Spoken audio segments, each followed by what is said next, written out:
In a shocking new development, 50 Cent is expected to list every celebrity associated with Sean Diddy Combs in the impending prosecution against him.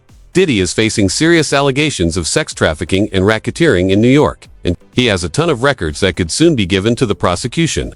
These filings could alter our picture of his well-known parties and business operations. According to 50 Cent, it's time to reveal all the information. He originally raised these concerns on social media, and now he is writing about them. Which celebrities appear in the evidence and what they know will be revealed. The list of names includes well-known figures from music, film, sports, and fashion who have previously attended his white parties. Do a lot of foul shit, like behind the scenes he would do some foul shit, like hating on, like doing things with people I done business with that he done business with. He was saying shit that I was like, he said that to you? Right. Like, yeah, so alright. You know what I'm saying? Like, you know, niggas don't know what they like till they see somebody with it. So they want the girls after you're done with them and shit. Yeah, leftovers. Yeah. Take your leftovers. Okay. The new baby oil. Shit start looking gray if you ain't got nothing on it. It's got the new baby oil, bro. Say baby oil. Nigga, you ran through 8,000 jars of them in prison. You know what I mean? He was ashy Larry. Relax. You know what I mean? I still got everybody looking. Everybody know ain't no party like a Diddy party, so. Yeah, that's what's up. That's why I'm going to the puffy parties. Nigga hug you from the front and the back of the street. Talking about.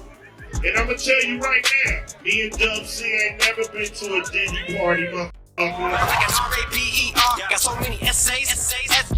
What's happening with Puffy? I know you're not really tapped in, but what I know, last thing I saw was like a guy there. He was like, yo, he like pushed me into the truck. It really hurt. And he soundalized me. Like he soundalized me. I was like, yo, look, I could find other things to do for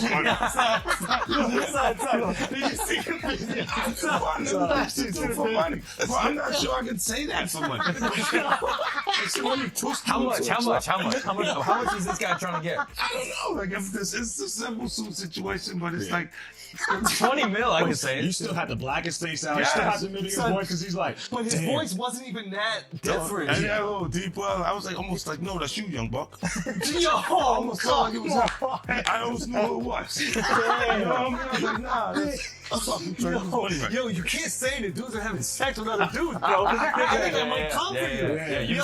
One person who was always anti-Diddy and was always speaking about Diddy as a problematic person was 50 Cent. And it turns out that it's just been announced that he's created a docu-series on Netflix. I can't wait to see this. The other end of that, every person who has tried to speak out about this, who has tried to speak out about the industry, the type of people that are controlling the industry, the attacks that people face from the media if they try to speak out, is always the same. They're called crazy. And an example of one such individual who went through those sorts of attacks is the actor Orlando Brown. He was on Disney, and I remember everyone telling us that he was totally insane and deranged when he was saying a lot of things that at the time sounded crazy, particularly about Diddy. Take a listen.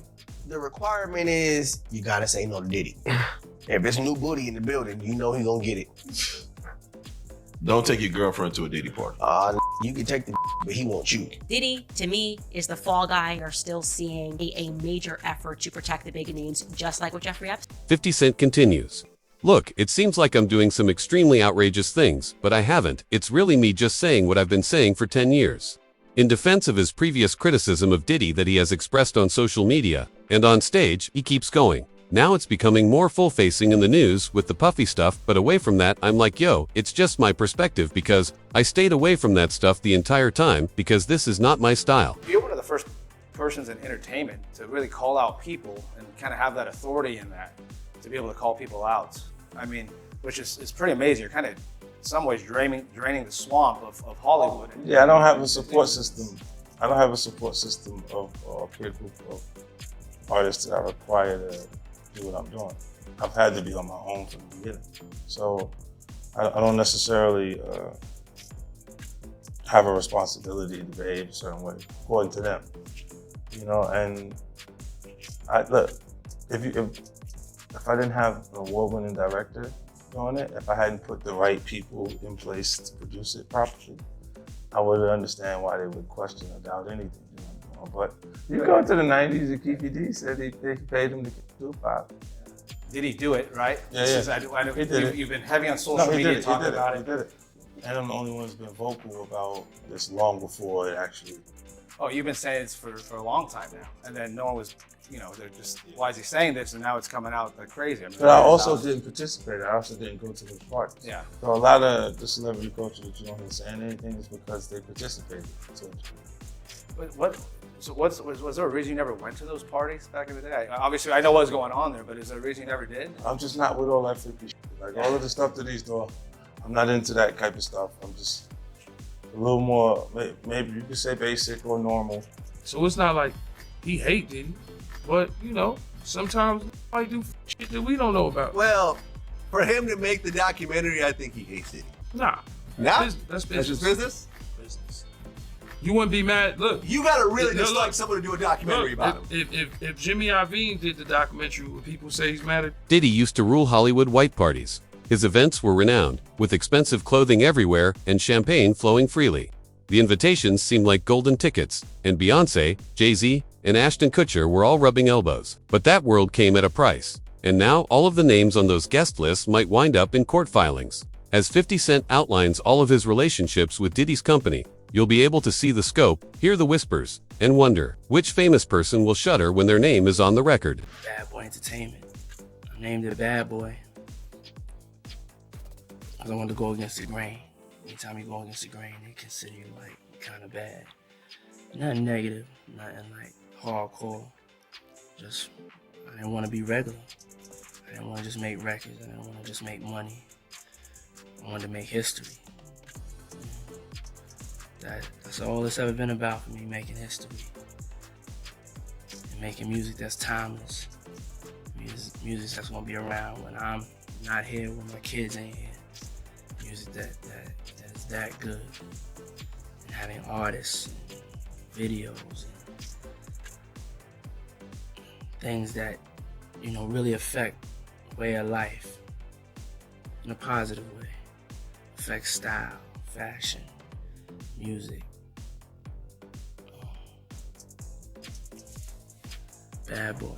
Check out the songs of Mary J. Usher. Bleach's popular 1992 debut was produced by Diddy's company. This label is partly responsible for the success of Mary J. Blige and Usher. Will their silence speak louder than words? Or will they testify under oath? Questions concerning Diddy were aroused by Mary J's enigmatic Instagram remark in March about cutting bridges as needed. In '94, she even shared a home with Combs. Since Combs was arrested on September 16th for racketeering and sexing, both have mostly kept quiet. On September 17th, Combs pleaded not guilty. Under oath, what will they say? Will any of those instances of mentorship turn into proof? 50 Cent will ask the court to consider every photo, every handshake, and every muffled. Before Michael Rubin's all-white party, the real all-white party was Diddy. Hey, everybody know ain't no party like a Diddy party, so. Yeah, that's what's up. These started in the late 90s and continued on for a very long time. Now I'm going to show you an announcement of him at the party. He says at a certain hour the kids have to go home. But before I do that, take a look at all of these celebrities who attended these parties. Now, I'm not saying the people who attended these parties are guilty of anything. I just want you to know how highly these parties were regarded. We are talking the highest names in every industry. What happens at these parties, I have no idea. You may have seen the clip of Keeping Up with the Kardashians where they talk about it a little bit, which is absolutely wild, but generally no phones were allowed, so good luck finding clips of the parties. But watch this clip. It's a legendary white party. It's the real white party. And to all the kids have like an hour left. So get extra comfortable, kids. So all the leaked footage of Diddy parties right now is going viral, and here's one clip. I mean, there's nothing wrong with this, right? Nothing crazy is happening. But why would they have anything crazy happening with cameras everywhere, right? Like, they're smarter than that, but there you guys go. More footage is going viral. Champagne.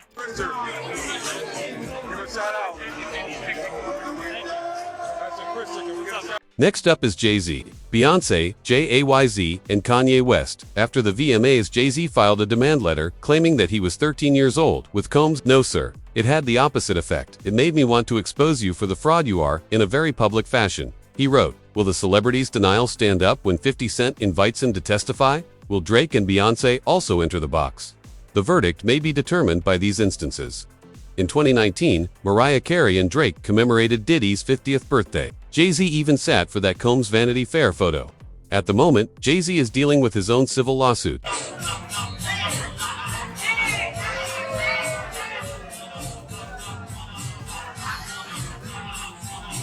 I met Puff, I was afraid of success, afraid to do anything that could put so much attention on me. And then when I met him, he was the complete opposite. And he was such a good thing for me because I needed what he had. And so his ambition pushed me to be ambitious because I didn't know how, because when you come from where I come from, you're scared to be ambitious, you're scared to want more. And so when I met Puff, I was blown away. But it took some years to grow into that and accepting someone that just was so excited about being seen and about having the lights on them and wanted it for you more than you wanted it for yourself. So I mean, Puff was a huge inspiration to me. I want you guys to know, man, it was a terrible thing when we found out that Mary J. Blige's tape came out.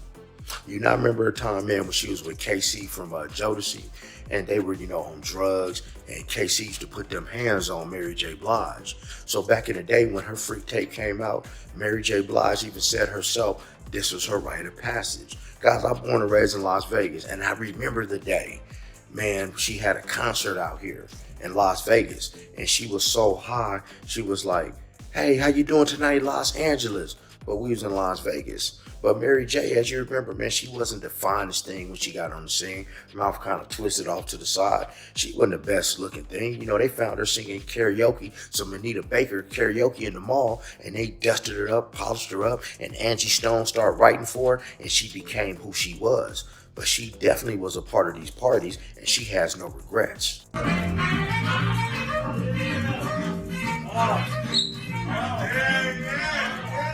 Y'all remember the second album, but Usher does have a first album that's a classic that I executive produced. But most importantly, that's how he became my brother. And to see the way you grow, you have grown, and to see you get better with your craft, and to see the man that you turned into and the consciousness that you have. I know you've been speaking to Harry Belafonte. Did you hook me up with speaking to Harry Belafonte. So your consciousness, has really been a shining example. And the way you just spoken and articulated yourself. Imagine me having guardianship for you at 13, and then now you speaking the way that you speaking. It's like I'm so proud of you. But don't hit me no more. Kick in the door, waving the 4-4. All you heard was Papa, don't hit me no more. Let's go. Kick in the door, waving the 4-4. Hey, yeah. Those areas were also populated by attractive socialites and supermodels. At multiple white party dances, Paris Hilton gave a performance. Kim Kardashian and a young Nicole Richie shared a bed in St. Tropez. When Combs took him on an unwelcome trip, Russell Brand says he told Howard Stern, say you don't want to do something, and Diddy does want you to do it. It's really hard to not do that thing. Naomi Campbell partied off stage with Diddy after attending the Met Gala. Imagine hearing those stories in court. Will Paris admit she saw more than a spray of champagne? Will Kim acknowledge experiencing anxiety at some point? Even the most passionate admirer may be surprised by their answers. Oh yeah! It's P. Sean, Daddy, Brother, Puff, Love, Diddy, Combs, or whatever the hell his name is now. We stopped trying to keep track. Celebrating his big 5-0 with some Elaine from Seinfeld moves at a gigantic party at his house. And everybody was there. The biggest names that were there, Kim and Kanye, Jay-Z and Beyonce. Is that the order that you want to do that in? Seriously, you forgot Dougie Fresh, who was also there. He should come first. The biggest part of the whole night was the fact that Jay-Z and Kanye actually shook hands. They squashed their beat, or at least for that night. Diddy's smiling like, look, I made this happen. Oh yeah, it was all you, Diddy. Maybe a little help from all the CBD products and Ciroc alcohol that was floating around, but otherwise, all you. Who else was there? Who wasn't? Well, maybe not Steve Harvey, because Diddy was banging his daughter. But how about Cardi B and Offset, Kevin Hart, Kobe Bryant, and Post Malone?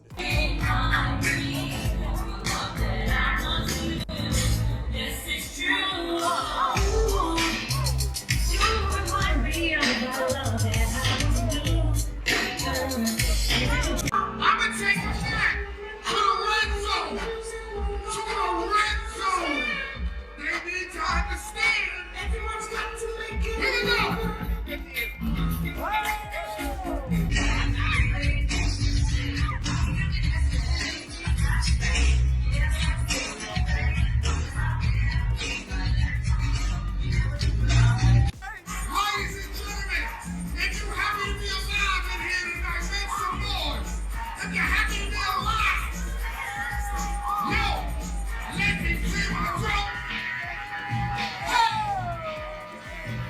Montana!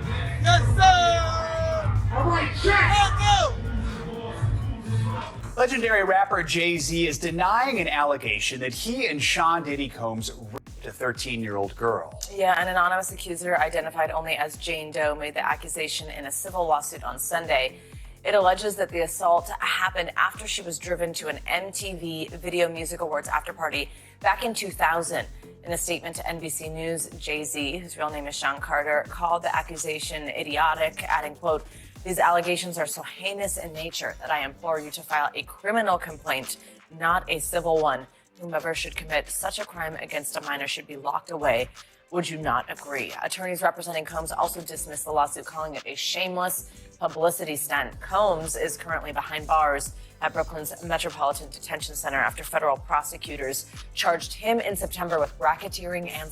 There are distinct chapters for actors. Ashton Kutcher co-hosted a white party in 2009. Every footage from the 2004 Miami party, hosted by Smith and Bruce Willis, might be used as proof in court. 50 Cent's testimony will be pierced by questions. Like, did those actors see a pattern? And did any of them try to pull back the velvet rope when things got wild? You've been to some crazy parties, I'm sure. What's the strangest interaction you've had at a party that was like, what's happening right now? I was lit. I just started dancing with Paris Hilton. I was like, this is kind of crazy. That is kind of nuts. What song was playing? I don't even know. It was one of those nights. Okay, all right. I don't want to be nobody's bitch. I've worked too hard in life. Not even Diddy's bitch. Diddy's new to me, right? He looked after me. He took me on an enforced holiday to Vegas. He's a very intense man because I think he come from nothing and now he's very, very powerful. People that do stuff like that, they're intense.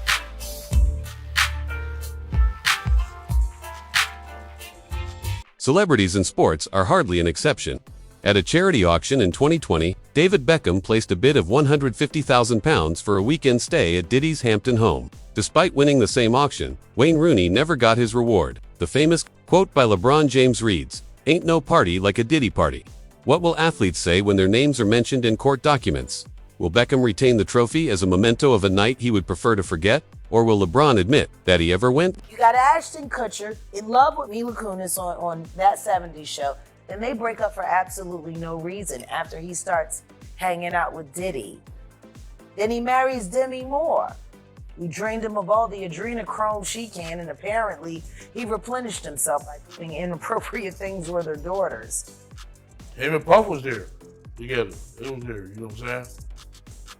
That's why I don't know how they fell out or nothing like that. They was road dogs, you know what I'm saying? They even got pictures of him. He got on that blue sweater with the turtleneck.